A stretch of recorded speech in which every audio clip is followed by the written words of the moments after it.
విద్యార్థులు ఒక లక్ష్యంతో చదివితే విజయం సాధిస్తారని ప్రముఖ వ్యక్తిత్వ వికాస నిపుణులు మద్దివేని అర్జున్ పేర్కొన్నారు. విద్యార్థులు లక్ష్యంతో చదివితే విజయం సాధిస్తారని వ్యక్తిత్వ వికాస నిపుణుడు మద్దివేని అర్జున్ అన్నారు. తెలంగాణ మోడల్ స్కూల్లో 10వ తరగతి ఇంటర్ విద్యార్థులకు ప్రిన్సిపాల్ అందే నాగమల్లయ్య అధ్యక్షతన విద్యార్థులకు పరీక్షలపై అవగాహన సదస్సు నిర్వహించారు. తాము విజయం సాధించాలంటే లక్ష్యం పెట్టుకుని చదువుకోవాలని, అప్పుడే విజయం మీ సొంతం అవుతుందని అన్నారు. ఈ కార్యక్రమంలో సామాజిక చైతన్య వేదిక అధ్యక్షుడు పల్లె మల్లయ్య, చిన్న భీమయ్య విద్యార్థులు పాల్గొన్నారు. మాత్రమే గొప్ప వాళ్ళుగా తీర్చిదిద్దబడుతున్నారు. మిగతా వాళ్ళంతా 77% పనికి రాని వాళ్ళుగా తయారవుతున్నారు. కారణం ఏంటి? అందరూ చదువుకుంటున్నారు, మరి మిగతా వాళ్ళు ఎందుకు గొప్ప వాళ్ళు అవుతున్నారు, మీరు ఎందుకు గొప్ప వాళ్ళు కాలేకపోతున్నారు అనే అంశం మీద మీతో మాట్లాడుతూ, అలాగే మీకు ఒక అమూల్యమైన study schedule, how to be successful in the student life, ఎలా సక్సెస్ కావాలి, అండ్ ఆల్సో రియల్ స్టోరీస్ వాళ్ళు ఎలా సక్సెస్ అయ్యారు, వాళ్ళు ఎలా ముందుకు పోయారు, వాళ్ళు ఎలా సాధించారు, వాళ్ళు సాధించడానికి ఏర్పరచుకున్న రిసోర్సెస్ ఏంటి, వనరులు ఏంటి, వాళ్ళు ఎలా ముందుకెళ్లారు, ఎలా సాధించారనే కొన్ని విషయాలు కూడా మీకు ఈ సందర్భంగా తెలియజేస్తాం. కాబట్టి మీరంతా ఆసక్తిగా వినడానికి ప్రయత్నించండి.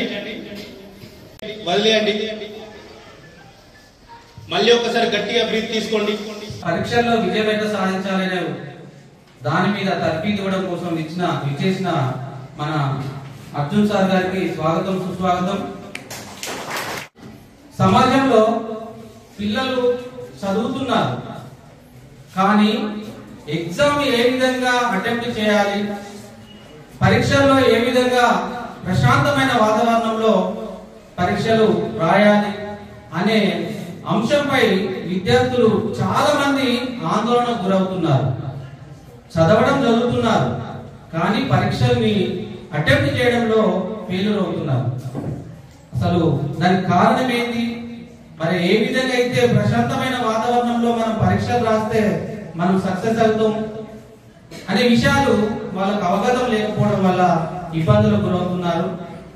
ఆ ఇబ్బందులను అధిగమించడం కోసం, ఆ ఇబ్బందులు లేకుండా చేయడం కోసం మనకు మీ అందరికి కూడా మంచి శిక్షణ ఇవ్వడం కోసం మన అర్జున్ సార్ గారు రావడం జరిగింది. ఈ యొక్క కార్యక్రమం చాలా అమూల్యమైన కార్యక్రమం. ఈ కార్యక్రమాన్ని మనం అందరం సద్వినియోగం చేసుకొని రేపు రాబోయే పరీక్షలు, ఇంటర్మీడియట్ బోర్డ్ ఎగ్జామ్స్ కావచ్చు, 10th క్లాస్ బోర్డ్ ఎగ్జామ్స్ కావచ్చు, ఈ ఎగ్జామ్ లో మీరు మంచి మెలకువలు పాటిస్తూ ఎగ్జామ్ మంచిగా రాసి